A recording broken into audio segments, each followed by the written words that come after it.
Good morning. It is Friday. I'm Jill. Deb. There. Yeah, you're in the wrong spot again. There. Yep. Okay. There And you this is go. the Friday Grief Chat. And it's Friday. It's And Friday. it's the second Friday of 2026. Wow. It feels like It feels like 4 months in. and a century back, or maybe before the Tea Party, or I don't know. You know, that doesn't sound so bad. As Hamilton, you'll be back. Wait and see. Yeah. Yeah, and we Da-da-da. have lots of international viewers and watchers and participators, and for that, we are sorry, but we also want you to sort of connect with the general conversation here in the US and the generalish emotions of the US, which run, of course, the whole gamut. But they're absolutely unavoidable, and they're absolutely having an impact on just about everyone. From when Jill and I hung up last week to this morning. Oh my gosh. Oh, are you still there? Yeah. I'm here. You're frozen. You're on your phone. And we, by the way, folks, we have high winds here in California right now. In my area, we're having 60-mile-an-hour blasts. So it does terrible things to the internet around here. Deb, you are frozen in a most unusual kind of a shape. Not even there at all. We'll wait for Deb to come back to us. She's on her phone because her computer's out being repaired. But it has been such a week here. And we have had a lot going on. Good morning, Steve. And our other viewers that I see. We've had Here I am. Oh, there's Deb. We'll add her to the stage. Now we'll have two Debs. Oh, am I on? That one is, I think you need to exit all the way out. Okay. Because otherwise we'll be sharing with three. We'll have two Debs. We could be like, and more and more. No. It's causing. I will do this. Wait, I can remove this one. Hold on. How about that? You there? Oops.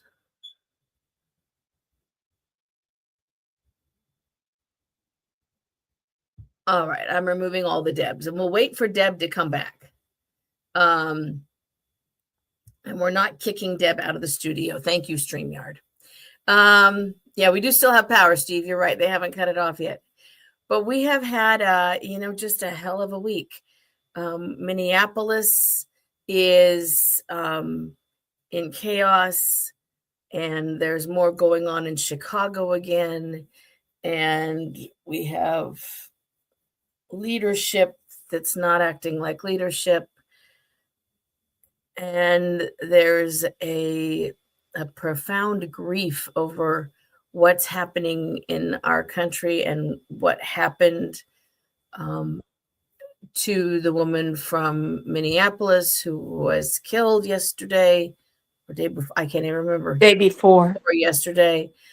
There was someone being kidnapped from Target this morning. It's a lot to manage, and I'm a grief therapist, and it's a lot to manage. It is, Jill. And you talked about the two people from Portland also, right? I hadn't gotten there yet. We've got two people who were shot in Portland. They survived. We've had more than a dozen people killed in the last year by this same semi-police agency running amok with, it appears to be, no boundaries whatsoever.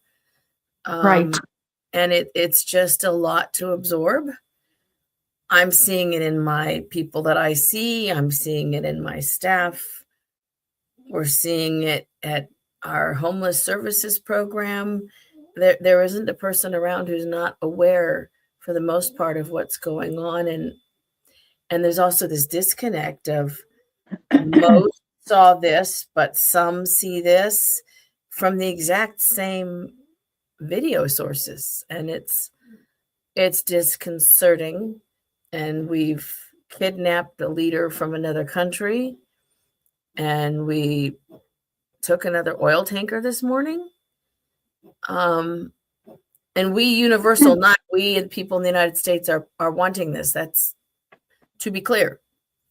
And it's just, and then there's all the other stuff that happens in the world and in grief and people who've lost loved ones this week and pets this week and all of those things as well. You know, last week we talked about what we were going to talk about this week, which is, you know, when someone dies, what do you do? Right. How do you help? But I want to back it up. When you, as an individual, anyone, as an individual, has is affected with just world events, let alone on a personal scale. So we're talking global and politically locally, okay? Because one of my friends lives catty corner from where that whole thing went down just catty corner from that. And so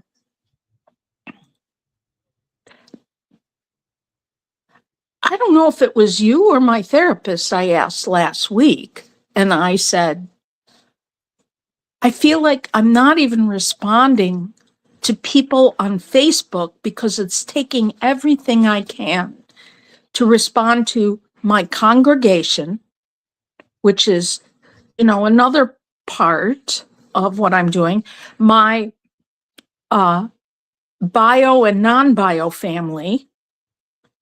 And that means my inner circle, my A congregation, be they part of church or be they part of just of my life.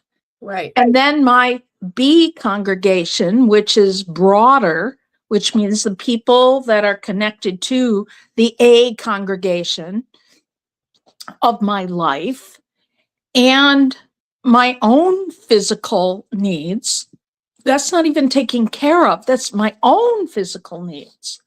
And so one of the most gracious things you can do for anybody is give yourself permission, guilt-free, to say, I want to, and I'm not able to right now. And I just can't right now. I'm going to give an example.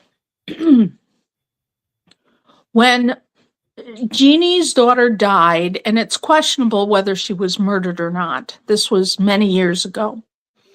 When her daughter died, and Jeannie is one of my besties that I go out to Oregon, which I'm leaving Monday, to go to.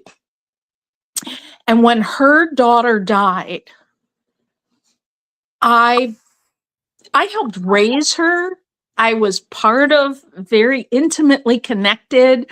I was there when she had, a few days after she had her baby, and I was the one that sent her to the hospital with the baby because it was projectile vomiting. Levi was projectile vomiting as an infant, and I knew he was going to need an operation, and then I needed to leave Oregon. I was very close to her, and I felt absolutely horrible that I was so frozen here. I didn't know how to. I probably needed medication then, but I didn't, to get out of myself, to move, to go to Oregon, even to be with Jeannie and Harold. I was frozen. And after some time passed, all I could do was say, I am so sorry. I mean, I was there at 3 a.m. when Jeannie needed to call. That I was there for. But sometimes it's all you can do to just take care of yourself. And as I got healthier after that, mentally healthier, I was able to do more. And I say this to everybody, please, please do what you can. I know Don't you're push going to yourself. overload yourself, and I'm saying one step back from overloading. If you Right. can keep that in mind, because to be more present for somebody, let them vent. You don't have to vent. If you do, please go to somebody else down the line. So the things that are happening now, Jill and I, we can vent to each other. We know what's going on Facebook. We can vent to a couple other friends. The dogs. You have the dogs. My cat has been seriously curled up to me all week. I vent to my coffee. Dogs are going to need a psychiatrist at this point. Well, when they hear me yell at the TV or I make these hand gestures, that's a little disturbing to the cat too. I'm saying this because what can you do? I have another friend right after this. Her schedule and my schedule. I said, how about just an hour? You just talk. You just sift out stuff. I'll entertain you if you need me to. I can do that. But, so many things impact grief. And you don't get to be in a peaceful place and then do grief. Right. That's the thing people don't necessarily understand. They're like, why can't I have the space to do this? Because the real world keeps going. It is the weirdest experience to have a massive loss and to realize other people need to go to the grocery store. A massive loss, and to realize you got to deal with the city putting parking tickets on the hospice team's cars because it's the wrong day of the week. Right. A massive loss, and realizing that your kids need prom dresses and you still got to be a mom.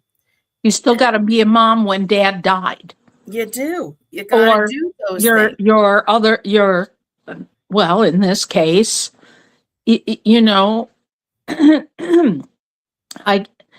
I guess she was married. She got remarried, right? Because her husband died. Widowed twice, is what I understand. Once by a service member, so she's a service member's widow, and then she had a partner. I don't know if they were married, and she had 2 older kids and 1 small person.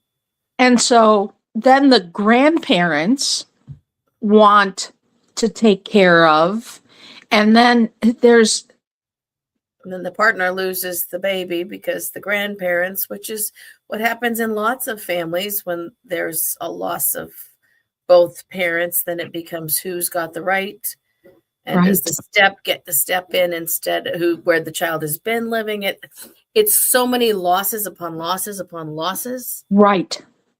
Yeah. Right. And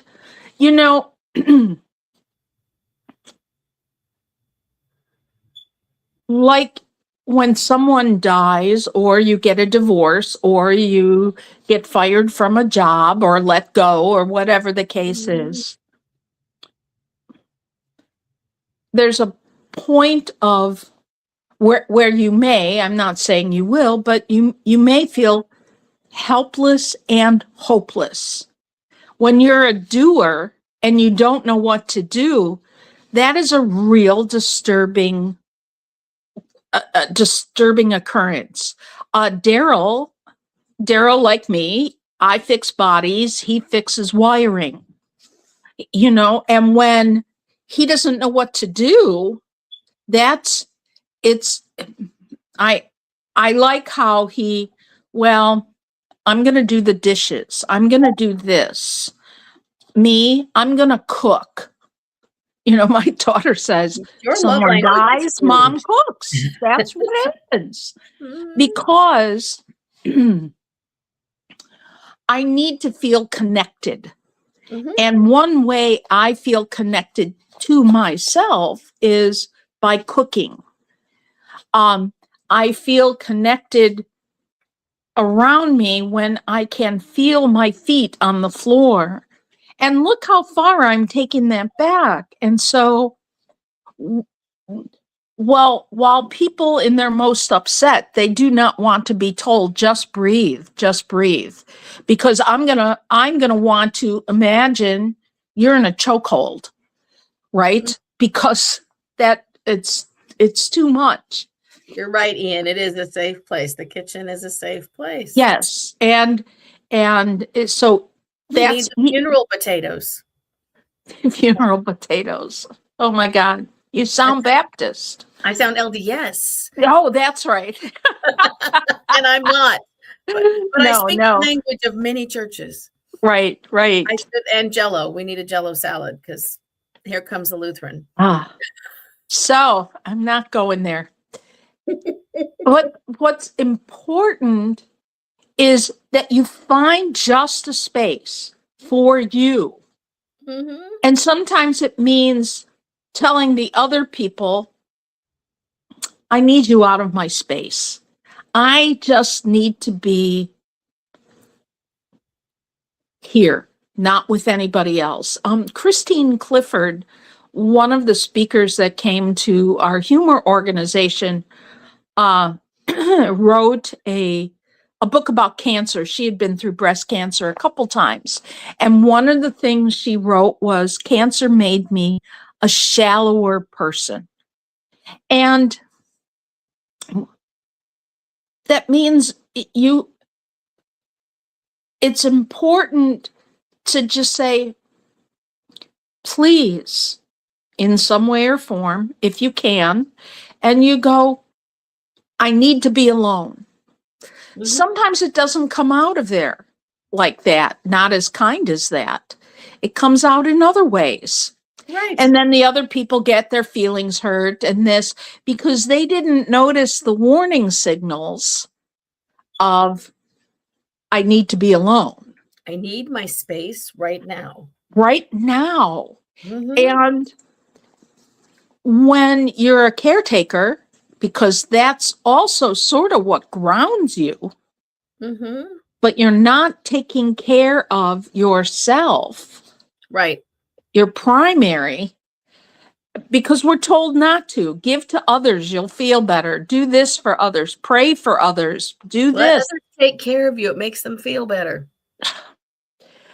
Sometimes, yes, that's another thing. That's another guilt. You're right.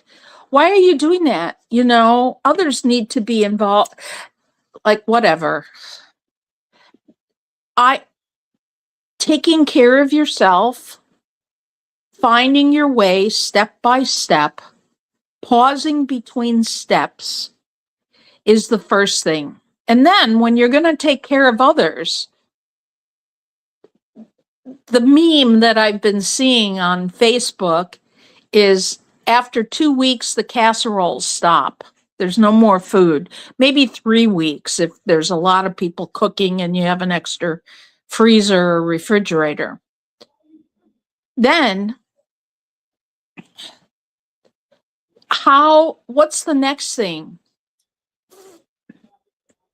I've done this a lot. My friend Judy has done this a lot. I'm going to be over here. Can I pick up your kids? You think just one more step, that one thing that you can take off someone's plate that they do. Can I toss some laundry in your washer and wait till it gets through the dryer and just how about I take it home at my house? Right. Can I do that? Yeah, just give me the bag. I've seen dirty underwear before. So Tell me what foods you like right now, because you might be tired of mac and cheese or whatever, right? Yeah. Yeah. If you're organizing a food train, don't make it stop a week after the funeral. Right. You can Right. taper it off, but let it go for 6 weeks so that every 3 days a hot meal shows up. Not a gift card, a meal. Sometimes it's the decisions, what to do. There's no And decision-making power left in your brain. exactly. Mhm. I've said this a million times. The best advice as to what was going to come after my mom died was Beverly, her best friend in Illinois, turned to me and said, "You're going to feel like you have cotton in your brain for a long time." Cotton batting brain. Like Yes. the whole I can't use that with younger generations because they don't They don't quilt. know what that They means. don't They know don't what it do is. quilts. But Yeah. it's the stuff between the fabric and the quilt, and it feels like it just inhabits the inside of your skull. That's And so absolutely. things don't get through. I had to, so my mom died on March 13th. I had another week, so maybe I came back like the 20th, right, to work. And March 23rd is National Tuberculosis Day. And I was the one, well, one, I was in charge of tuberculosis, and two, the TV cameras showed up at Public Health. And I said, I just said it straight up. Please do a lot of editing because my mom died on the 13th. I don't know if there's going to be long pauses between I talk. I mean, give people a heads up and just, it was like a way of forgiving myself for not being what people expected me to be. I'm Right. not able to do this. It's Mhm. just not happening. And to be able to do that for yourself before you start taking Uh-huh. care of everybody else. And when all this stuff is going on and there's gaslighting, blatant denial of what you see, I'm going to just say this, of you can see the videos. I mean, right before, the day before, people, the government said, no, January 6th was full of love for our country. And we're all going, That's not what I saw. and if you have ever been gaslighted by a partner, a friend, a coworker, your parents, your grandparents, whatever, no, you didn't experience it that way. And you've been in therapy for 20 years. This is re-traumatizing. You don't have the same capacity. It's a PTSD reaction. It's a yes, Trauma reaction. it is. And for our listening viewers, if you happen to be under 40,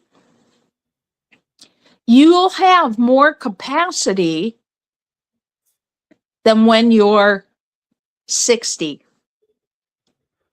That is a fact. Yeah, more And energy. Yeah, the yes, hormones. and the hormones. What happens if you're going through menopause or Oh, perimenopause and this stuff happens? It limits your capacity. So it's not the more you do for others, it's what can you do? mhm. And And if it's it's only one, acknowledging what's happening, right? It's right, acknowledging everything that's occurring. We, right. we have our homeless program where we are on Wednesday nights. And in recent weeks, we've had folks who are homeless who've also lost loved ones in the last few weeks.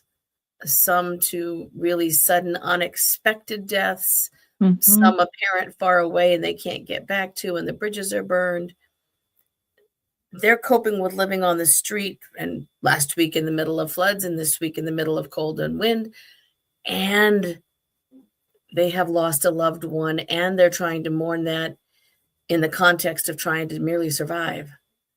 There is so much of that in and broader picture lots of people in the US just trying to survive right now and find a way to manage it all. Right? And once again, do what you can and forgive yourself for not doing more. Maybe all you can say to someone is, I love you. I care about you. I need to manage a couple things over here. I'll get back with you as soon as possible. I'm not abandoning you. Own your stuff. It doesn't, that's where kindness is. Own your place. It's okay. It's find a way to center. Yeah. So that you can go back to that center point. If it's just a warm cup of coffee, or tea, if it is, a moment with a good book that takes you out of the moment, if it's getting ready to go to a rally, because it looks like there's a rally tomorrow where Angela is, because that does feel better to be together with people. And you're right, Ian, not everyone's kind. So we need to find ways to reach out to those who can be kind and to be kind to those who are not feeling okay right now. And if you can't be kind, don't be anything. Stay you don't, away. When there is an emergency, right? Everybody that are nurses that are in a restaurant, let's say someone's choking, whoever gets there first and second and maybe third, but don't add to the confusion as a nurse by going up, what can I do? You can't do anything. They're managing it. They're managing it.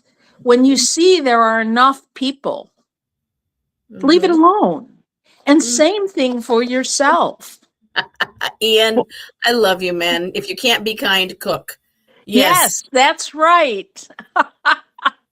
Absolutely. Or bring someone some flowers who's struggling. Do what you can with what you have. I'm predicting at some point Deb's going to be out in a parking lot handing out individual flowers again to folks, like she sometimes is known to do, just because it looks like someone needs a flower handed to them. Those us Aldi people. What can I say? It's a thing. There's a friend of mine, he's having surgery today. He's a clown companion, let's put it that way. And I may be handing out red noses because if you don't want to cry, you could at least change the energy. You could give a grimace with a red nose. And yet, so I'm quoting you. If you don't want to cry, at least change the energy. Yeah. And change, if you don't want to cry, you don't have to add to the anger energy, because that takes a lot of energy. Being angry and then angry in a crowd. And I get it. I mean, look at my cat saw a lot of hand gestures toward the TV set. I'm like, and then when people from the government go on and say, you didn't really see what you think you saw. Right. I'm like, what the fresh hell is this? It's this. So, Zorro, who's acting nice, that apparently bites people. Oh, Zorro definitely bites. Oh, man. He bit his groomer, but doesn't he look pretty now? But he changes the energy, right? The minute change the energy. Or a cat, or a flower, or a fresh gluten-free croissant. Oh, please be still my gastric heart. Right. Or a sunny day or something that can change all of that for us. Yeah, just Right? give a smile, and not a fake smile. Hey, you know No. what? And let's say you don't have money for flowers. You know what you do have is about 15 extra pads of paper around you or Mhm. sticky notes. And just draw a flower on each one of them and say, I want to give you a flower. Leave a That's all note you on have an to do. anonymous car and say, I just hope you have a good day today. Stand on the street corner and give them out. That might be dangerous. Nowadays, yes. Right Yes. now, yes. Yeah. Mhm. But Yeah. do what you need to do With so what that you you are not depleted. And if you're depleted, say, I'm depleted. go to bed earlier, folks. I have Make made sure you're this taking week. your meds. This week it's been early bedtime, and the sunrises I have been greeted with have been worth the effort. Good. Right? It's just that kind of go outside and enjoy the sunset if it's a pretty one. Mm-hmm. We got to do the simple things to get through this stuff right now. Yes. And we got to show up and support those who are needing the support. And we need to take some power back when we have the ability to do so in whatever way we can. Absolutely. Be gentle with yourself, folks. Drink water. Take your Mhm. medicine. Drink water, please. And Ian, I promise to be masked up on the airplane. There you go. As Mom always said, it takes less muscles to smile than to show a frown. So give someone a smile today.